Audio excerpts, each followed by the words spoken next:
Haunted school, जहाँ बच्चों की आत्मा भटकती है। रात्रि का तीसरा पहर था। घड़ी की टिक टिक पूरे कमरे में गूंज रही थी। अंशुल, एक युवा पत्रकार, अपने लैपटॉप पर बैठा इंटरनेट पर एक कहानी की खोज कर रहा था। तभी उसे एक अजीब खबर दिखी। पुराने स्कूल में बच्चों की आत्माओं का भटकना, सच्चाई या अफवाह।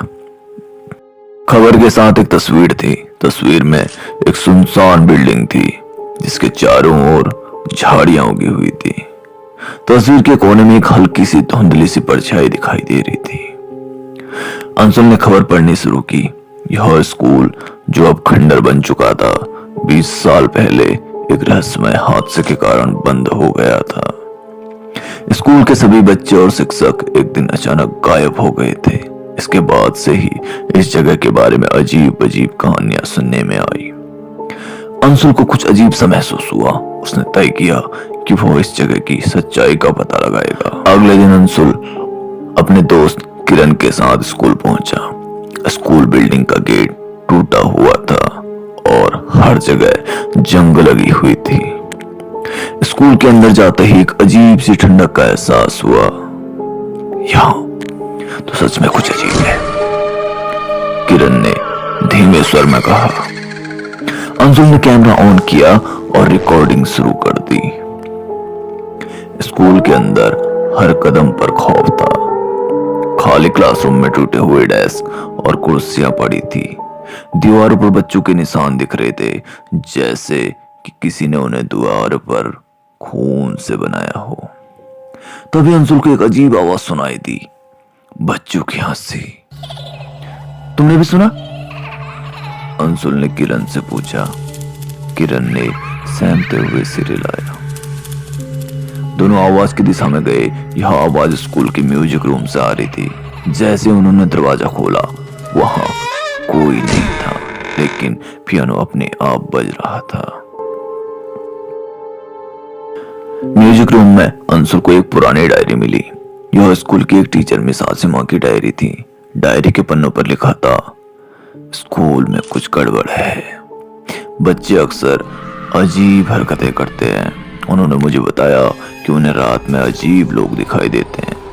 आज मुझे भी एक अजीब परछाई नजर आई। डायरी में आखिरी पन्ना अधूरा था। आज स्कूल में एक बड़ा हादसा होने वाला है। मैंने प्रिंसिपल को चेतावनी दी, लेकिन उन्होंने मेरी बात नहीं सुनी। अगर मैं बच गई तो। डायरी पढ़ते ही किरण को एक अजीब परछाई खिड़की के पास दिखी। वो क्या था? वो क्या है? किरण कांपते हुए बोली। अंशुल ने तुरंत कैमरा उस दिशा में घुमाया, लेकिन वहां कुछ नहीं था। जैसे वो म्यूजिक रूम से बाहर निकले, पूरे स्कूल में बच्चों की हंसी गूंजने लगी। यहां से निकलते हैं, किरण ने घबराते हुए कहा, लेकिन गेट का रास्ता गायब हो चुका था। अंशुल और किरण को स्कूल की लाइब्रेरी में एक छुपा हुआ दरवाजा मिला। दरवाजा खोलते ही उन्हें एक सीढ़ी दिखाई दी जो नीचे एक तहखाने की ओर जा रही थी। तहखाने में पहुंचने पर उन्हें बच्चों के नाम लिखे हुए छोटे छोटे बोर्ड मिले।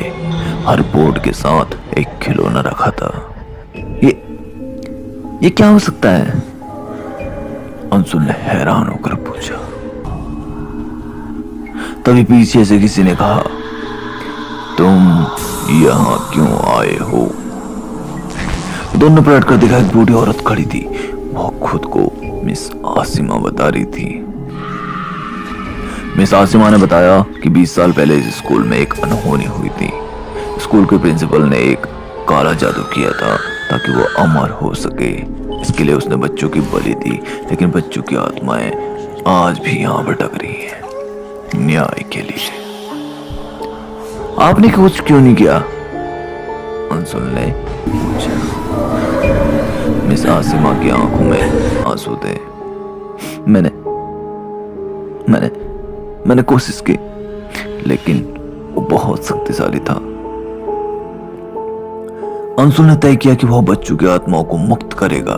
मिस आसिमा ने बताया कि तहखाने के बीचों बीच मंत्र लिखा है, जिसे पढ़ने से आत्माएं मुक्त हो सकती हैं। जैसे ही अंशुल ने मंत्र पढ़ना शुरू किया, तहखाने में तेज हवाएं चलने लगी, अजीब अजीब आवाजें गूंजने लगी और तभी प्रिंसिपल की आत्मा प्रकट हुई। अगर जा अंशुल ने हिम्मत नहीं हारी, उसने मंत्र पूरा किया। तभी एक तेज रोशनी फैली और बच्चों की आत्माएं मुक्त हो गई। अब तुम सब आ जा दो, अंशुल ने कहा और बच्चों की आत्माओं ने मुस्कुराते हुए धन्यवाद किया और गायब हो गई। वहीं प्रिंसिपल की आत्मा भी रोशनी में कहीं लुप्त सी हो गई। अंशुल और किरण जैसे स्कूल से बाहर निकले, स्कूल की पूरी बिल्डिंग गायब हो गई थी। वहां सिर्फ एक मैदान रह गया था। अंशुल ने कैमरा बंद किया और सोचा, यह कहानी सिर्फ डरावनी ही नहीं बल्कि सच्चाई का सामना करने की भी है। तो प्यारे दोस्तों, ये थी आज की हमारी एक हॉरर स्टोरी।